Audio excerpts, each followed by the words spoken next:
Joran drove the rusted rover across the salt flats, following a faint flare on his handheld receiver. The light was stubborn and small, like a candle against a storm. Joran had been a salvage diver for 8 years. He lived in the edges of settlements, where other people left broken things for him to fix. Tonight he felt a tug he could not name, and he turned the wheel toward the signal. The landscape was empty and loud in its own way. Sharp stones clicked under the rover, and the wind made a thin wail. Joran kept the headlights low so nothing would see him from far away. When he reached the source, he found the husk of an alien vessel half buried in orange sand. The hull had scales cast into its metal, and parts of it looked like ribs. It had crashed here long before Joran was born. Inside the wreck, light moved like memory. Joran tightened his gloves and stepped through a gash in the hull. The air smelled of old fuel and cold metal. He moved slowly, the way a person moves in a house he does not own. Near the center of the wreck was a shattered incubator box. The gel inside had dried into glass. Amid broken instruments, a cluster of eggs lay cracked, their shells stained and thin. Joran saw movement first as a shiver. One egg split and revealed a small head, wet and white, with eyes like new moons. The creature hissed softly and curled into itself. It looked nothing like the predators from old war tales. It looked like a child lost and surprised to be alive. Joran felt his chest tighten. He was not alone for long.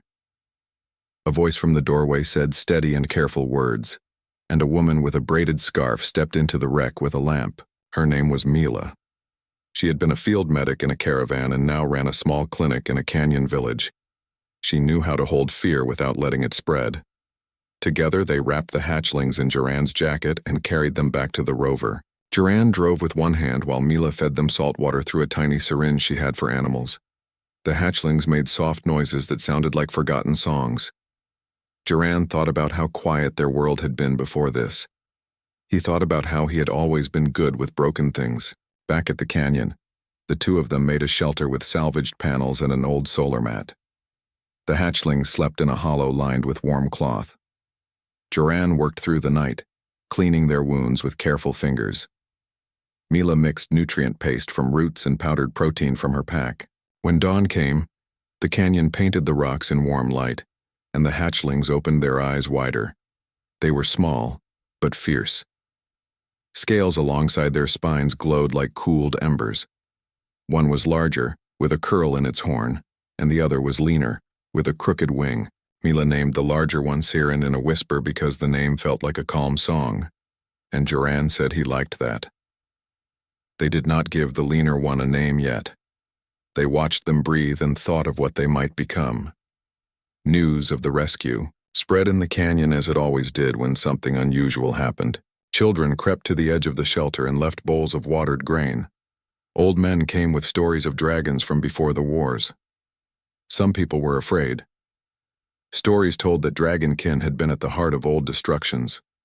Joran and Mila listened but did not budge. They had the hatchlings alive and warm, and that mattered most. As the days passed, the hatchlings grew under careful hands. They learned to trust the scent of bread and the touch of human palms. Siren would curl under Mila's chin and purr like a strange instrument. The lean hatchling would respond to Joran's voice, tilting its head when he sang without knowing the words. Small miracles knit themselves into ordinary routines. But there were longer shadows at the edge of the canyon. Patrols from a distant settlement passed by sometimes, their uniforms tight and watchful. Rumors reached Joran and Mila that the Skyfleet had orders to recover alien artifacts and to eliminate anything that might be dangerous. Joran looked at the hatchlings and felt the weight of the rumor as if it were a stone. Mila put a steady hand on his shoulder. She spoke quietly about sanctuary and about how people could choose to be fearful or brave. One evening, as a purple storm rolled over distant dunes, a young woman named Siren's eyes glinted, and she made a small sound that jolted both Joran and Mila. The hatchlings were not only alive, they were learning patterns. They recognized faces. They learned to follow footsteps. They reacted when Joran whistled a tune from his childhood. That tune would later mean safety. That night, Joran could not sleep. He walked to the edge of the canyon and stared at the stars. He remembered stories from before the wars about dragons that could change the tide of battle with a voice. He also remembered his sister's laugh, the way it had made the smallest room in his childhood home feel vast. He felt fear and a sudden stubborn hope. He thought about choosing light in a place where most people chose survival alone. The canyon held its breath, and the hatchlings slept. Joran and Mila kept watch, knowing that the arrival of something new always forced the world to make a choice. In the morning, they would teach the creatures to eat from bowls. They would teach them not to bite when frightened, and they would have to decide what to do if the skyfleet came. For now, the desert was still. The rescued eggs had hatched, and the canyon hummed with the careful work of 2 humans and 2 small aliens learning to live together. The story had begun, and its next steps would ask more of them than any of them could yet see. The first dawn in the canyon came quietly, like a slow breath after pain. Joran woke to the hum of his solar furnace and the soft rustle of wings. He turned and saw Mila kneeling beside the incubator they had made from scavenged parts. Inside, the 2 hatchlings stirred under the thin glow of heat lamps. Their scales shimmered faintly in the morning light. One silver white, the other tinted with faint blue veins that pulsed like tiny rivers. Joran rubbed the sleep from his eyes and whispered, "They made it." Mila smiled, tired but proud. "Barely. But they're fighters." Her hands trembled slightly as she adjusted the nutrient mixture. She'd been awake most of the night, reading through an old field manual on alien biochemistry. The text was half-burned and outdated, but it gave them something. A start, at least. For the next few days, life in the canyon settled into a rhythm. Joran gathered spare panels and wires to build a small enclosure, while Mila mixed formulas and measured their progress. She named the smaller one Solon for its calm, glowing eyes, and the larger one she kept calling Saren. Though now the name felt too soft for the creature's growing strength, they were changing fast. Within days, small fins began to grow along their tails, translucent and delicate like paper flames. Their breathing deepened, more steady, more knowing.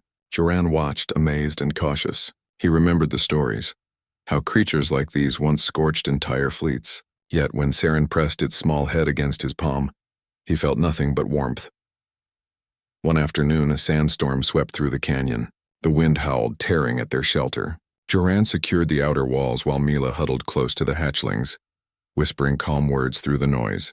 Lightning flashed across the cliffs, and the hatchlings cried out in fear, curling around each other. Joran dove inside just as a loose panel crashed down near the heat lamps. His shoulder burned from the impact, but he caught the lamp before it shattered. Mila's eyes widened, and for a moment neither of them spoke. When the storm passed, the world outside looked reborn, quiet, covered in a fine layer of glowing dust. Joran sat on the floor beside the hatchlings, his arm wrapped in a bandage Mila had made from torn fabric. Solon climbed onto his knee, trembling, and let out a sound almost like a sigh. Mila leaned back, exhaustion showing in every line of her face. "They're attached to you," she murmured. Joran smiled faintly. "They just know who feeds them." "No," she said, shaking her head. "They remember you. That's not instinct. It's learning." That thought stayed with him long after Mila had gone to rest. He watched as Solon tried to mimic his hand movements, tilting its head whenever he lifted a tool. It even reached out once, brushing a claw gently against the wrench he held. There was awareness in that gesture. Curiosity, connection, but the peace didn't last. On the 5th night, the sky above the canyon filled with distant lights, small, moving, deliberate. Joran stepped outside and froze. 3 drones hovered far off, scanning the surface with green beams. He knew that pattern, the mark of the Frontier Security Patrol. If they detected life signatures matching alien DNA, the hatchlings wouldn't survive. The patrol would destroy them without hesitation. Joran ducked back inside.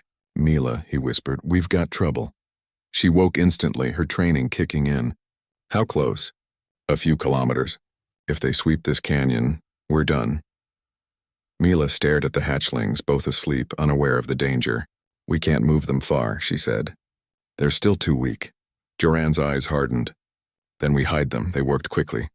Joran opened an old generator core, hollowing it out into a metal cocoon. Mila lined it with soft insulation and covered it with a thermal shield to block scanners. Together, they lifted the hatchlings inside. Solon whimpered, but Mila stroked its head until it went still. "Shh," she whispered. "You're safe. We'll be right here." The drones passed overhead an hour later, Their searchlights swept across the cliffs, painting everything in ghostly green. Joran and Mila crouched in silence, hearts pounding, listening to the faint hum of engines. Solon made a small sound and Joran covered the vent with his jacket, holding his breath until the light faded. When the sky finally went dark again, they both exhaled. Mila's voice shook slightly. They'll be back. Patrols always circle twice, Joran nodded. Then we need a plan before they return. Mila leaned against the wall, looking at the hatchlings sleeping peacefully in their hiding place. We could go south. There's an old trade tunnel beneath the rock ridge. It leads to the frost basins. No patrols venture that deep. Joran looked at her, then at the creatures they'd saved. The frost basins, he murmured. That's 2 days' drive. Then we better start packing. They spent the night preparing, refueling the rover, sealing supplies and reinforcing the cargo hold. Mila carefully lifted the hatchlings into a containment cradle she built from scavenged parts. Joran loaded the rover's rear panel with reflective sheets to confuse scanners. Before sunrise, the two of them stood at the canyon's edge, looking down at the camp they were leaving behind. Mila broke the silence first. You think they'll survive out there? Joran smiled faintly. If they're anything like us, they'll find a way. The rover roared to life, cutting through the pale desert light. The hatchlings slept in the back, wrapped in warmth, unaware of the world that hunted them. As the canyon faded behind them, Mila glanced at Joran. You ever think about why you turned toward that signal in the first place? Joran kept his eyes on the horizon. Some things aren't meant to be ignored, he said. Some things call you because they know you'll answer. And far behind them, the first patrol drone landed in the canyon, scanning the empty shelter. Its sensors picked up only the echo of human footprints and the faint trace of dragon scales, gone too far to follow. But the signal had already changed. It pulsed once more in the desert wind, alive again, because what was born in that canyon was more than life. It was the fragile start of something that might one day change everything. The rover moved through the desert night like a silent shadow, its tires cutting soft grooves into the dust. Above, the stars shimmered brighter than they ever had before, scattered across the sky like pieces of broken glass. Joran drove without rest, guided by instinct more than direction. Mila sat beside him, her gaze fixed on the containment cradle in the back seat. Inside, Saren and Solon slept curled together, their breath slow and in rhythm, like twin hearts beating in unison. The first light of dawn painted the horizon gold when they reached the old trade tunnels.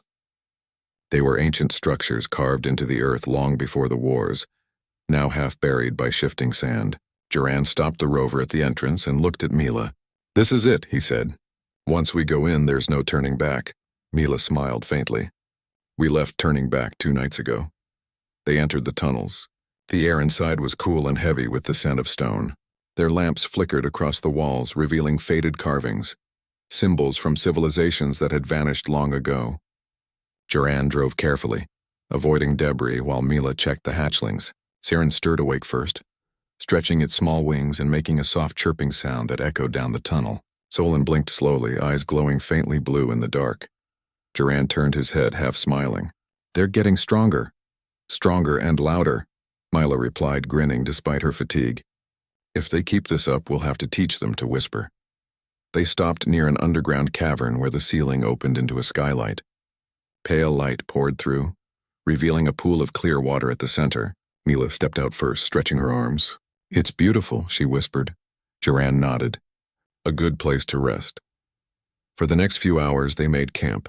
Mila set up the portable heater while Joran fixed a damaged vent in the rover. The hatchlings explored the cavern cautiously, sniffing at stones and fluttering their small wings. Solon found a smooth pebble and rolled it with its nose. Saren tried to imitate but ended up toppling into the shallow water, splashing both of them. Mila laughed softly. They're just like kids, Joran watched with quiet fascination. Kids that could grow into something that terrifies the galaxy, he said, his voice low. Mila looked at him, her expression calm but firm. Then maybe it's time the galaxy learned to stop being afraid of everything different. Their eyes met for a moment, and the silence between them felt deeper than words. As night came again, Mila sat by the water's edge, her hand resting on Solon's back. Joran joined her, handing her a tin cup of warm tea. You ever think about what happens after this? He asked. After what? She said. After they're grown. After the patrols stop searching. After we've done all this running, Mila looked up at the stars through the skylight. I think maybe they'll find a place where they're not hunted. Maybe they'll fly. Joran's lips curved in a faint smile. You think dragons can fly again? She nodded. If we teach them how to trust, maybe the rest will come naturally. Their conversation was broken by a sudden sound, a low hum vibrating through the tunnel walls. Joran's head snapped up. That's not wind, he said, standing quickly. He ran to the rover and checked the sensors. A red light pulsed on the screen. They found us, he whispered. Mila's heart sank. How far? Not far enough. Maybe a few kilometers. 2 drones, maybe 3. Mila glanced at the hatchlings, who had already sensed the danger. Siren's small body tensed and Solon gave a low growl that was surprisingly deep. Joran grabbed his tools and started rigging a trap, a pulse emitter that could jam signals for a few minutes. If we can disrupt their scanners, he said, we might have time to hide deeper in the tunnel. Mila nodded and gathered supplies. But before they could finish, the sound grew louder. Lights flashed across the cave entrance, blue, harsh, and unfeeling. Joran cursed under his breath and pressed the emitter's trigger. The device pulsed once, then fizzled. Damn it, short-circuited.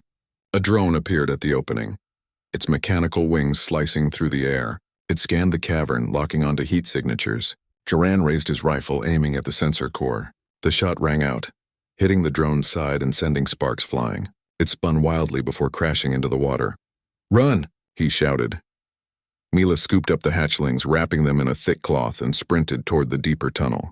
Joran followed, firing at the second drone that came whirring in behind them. Its beam grazed his shoulder, burning the fabric of his jacket, but he didn't stop.